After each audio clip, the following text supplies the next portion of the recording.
ಇವತ್ತು ವಿಧಾನಸಭೆಯಲ್ಲಿ ಅನುದಾನದ ವಿಚಾರವಾಗಿ ಕಾಂಗ್ರೆಸ್ನ ಶಾಸಕ ಡಾಕ್ಟರ್ ರಂಗನಾಥ್ ಅವರು ಕುಣಿಗಲ್ ಶಾಸಕರು ಸರ್ಕಾರವನ್ನ ತಮ್ಮದೇ ಪಕ್ಷದ ಸರ್ಕಾರವನ್ನ ಪ್ರಶ್ನೆ ಮಾಡಿದ್ರು. ಇದರ ಬಗ್ಗೆ ಪ್ರತಿಕ್ರಿಯೆಯನ್ನ ನೀಡಿದ್ದಾರೆ. ವಿಧಾನಸಭೆಯಲ್ಲಿ ನಾನು ಪ್ರಶ್ನೆ ಮಾಡಿದ್ರಲ್ಲಿ ತಪ್ಪೇನೂ ಇಲ್ಲ, ನನ್ನ ಕ್ಷೇತ್ರದ ಪರ ಧ್ವನಿಯನ್ನ ಎತ್ತಿದ್ದೇನೆ ಅಂತ ಎಂಎಲ್ಎ ಡಾಕ್ಟರ್ ರಂಗನಾಥ್ ಹೇಳಿದ್ದಾರೆ. ಸದನದಲ್ಲಿ ತಮ್ಮದೇ ಸರ್ಕಾರಕ್ಕೆ ಕುಣಿಗಲ್ ರಂಗನಾಥ್ ಪ್ರಶ್ನೆಯನ್ನ ಮಾಡಿದ್ರು. ಕುಣಿಗಲ್ಗೆ ಯಾಕೆ ಅನುದಾನವನ್ನ ಕೊಡ್ತಾ ಇಲ್ಲ ಅಂತ ಅವರು ಪ್ರಶ್ನೆ ಮಾಡಿದ್ರು.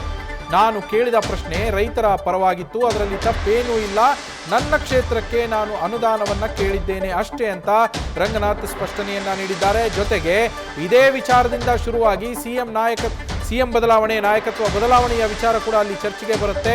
ಅದರ ಬಗ್ಗೆನೂ ಉತ್ತರ ಕೊಟ್ಟಿರುವಂತಹ ರಂಗನಾಥ್ ಅವರು ಅದನ್ನ ಹೈಕಮಾಂಡ್ ನೋಡ್ಕೊಳ್ಳುತ್ತೆ, ನಾನೇ ಸಿಎಂ ಅಂತ ಸಿದ್ದರಾಮಯ್ಯ ಅವರು ಏನು ಇದಕ್ಕೆ ಪ್ರತಿಕ್ರಿಯೆ ಕೊಟ್ಟಿದ್ರು ಆ ಬಗ್ಗೆ ಡಾಕ್ಟರ್ ರಂಗನಾಥ್ ಅವರು ಪ್ರತಿಕ್ರಿಯಿಸಿರುವಂಥದ್ದು.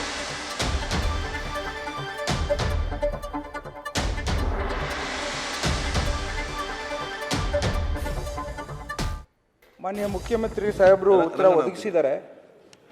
ವಿಶೇಷವಾಗಿ ಮಾನ್ಯ ಮುಖ್ಯಮಂತ್ರಿಗಳು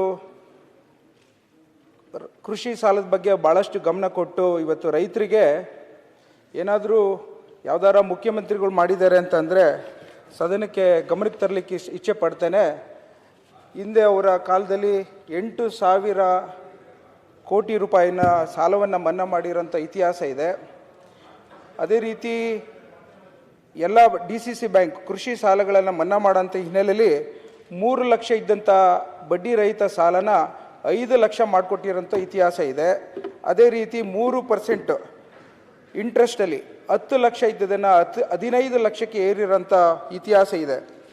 ಆದರೆ ಇಲ್ಲಿ ಈಗಿನ ಸಂದರ್ಭ ಏನಾಗಿದೆ ಅಂತ ಅಂದರೆ DCC ಬ್ಯಾಂಕ್ ಇದು ಎಲೆಕ್ಷನ್ ಮೂಲಕ ಆಗೋವಂಥದ್ದು, ಸಹಕಾರ ಚುನಾವಣೆ, ಅದರಲ್ಲಿ ಡೈರೆಕ್ಟರ್ಗಳು ಗೆಲ್ತಾರೆ ಒಂದೊಂದು ತಾಲೂಕಿಂದ. ನಮ್ಮಲ್ಲಿ 11 ತಾಲೂಕಿದೆ ಮಾನ್ಯ ಸಭಾಧ್ಯಕ್ಷರೇ. ಆ ಡೈರೆಕ್ಟರ್ಗಳು 10 ವರ್ಷದಿಂದ 10 ಸಲ ಚುನಾವಣೆಗಳನ್ನ ಮಾಡಿ ಅವರೇ ಬರ್ತಾ ಇದ್ದಾರೆ.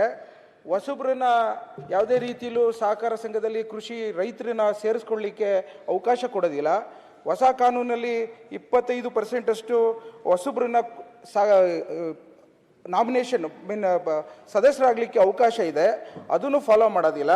ಅದ್ರ ಜೊತೆ ಇವತ್ತು ನಮ್ಮ ಕುಣಿಗಲ್ ತಾಲೂಕು ಮಾನ್ಯ ಸಭಾಧ್ಯಕ್ಷರೇ 20 ಜನ ರೈತರಿಗೆ ಮಾತ್ರ ಅಲ್ಪಾವಧಿ ಸಾಲ ಕೊಟ್ಟಿದ್ದಾರೆ ಮಾನ್ಯ ಸಭಾಧ್ಯಕ್ಷರೇ.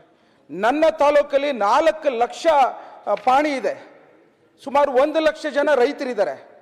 ಕೇವಲ ಅಲ್ಪಾವಧಿಯಲ್ಲಿ 20 ಜನಕ್ಕೆ ಮಾತ್ರ ಸಾಲ ಕೊಟ್ಟರೆ ಯಾವ ಕಾರಣಕ್ಕೋಸ್ಕರ ಈ DCC ಬ್ಯಾಂಕು ಮತ್ತು ಇನ್ನಿತರದ್ದು ಬೇಕು? ಇವತ್ತು ನಬಾರ್ಡಿಂದ ಸಾಲ ಬರುತ್ತೆ ಅಂತಂತಾರೆ, ಅದನ್ನು ಸಹ ತಾನೇ ಟ್ಯಾಕ್ಸ್ ಪೇಯ್ಡ್ ಮನಿ ಅಲ್ವೇ? ಅದು ಭಾರತ ಸರ್ಕಾರದಾಗಲಿ ನಬಾರ್ಡಿಂದ ಆಗಲಿ ಇದು ನಾನು ಕೇಳ್ತಿರೋದು ಮಾನ್ಯ ಸಭಾಧ್ಯಕ್ಷರು ರೈತರ ರಕ್ಷಣೆಗೆ ಬರಬೇಕಾಗಿದೆ.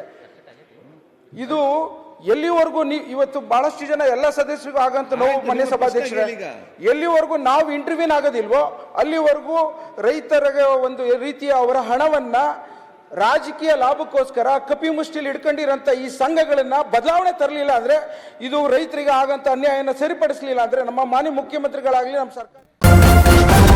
ನ್ಯೂಸ್ ಫಸ್ಟ್ ನಿರ್ಭೀತಿಯಿಂದ ನಿಮ್ಮ ಪರವಾಗಿ.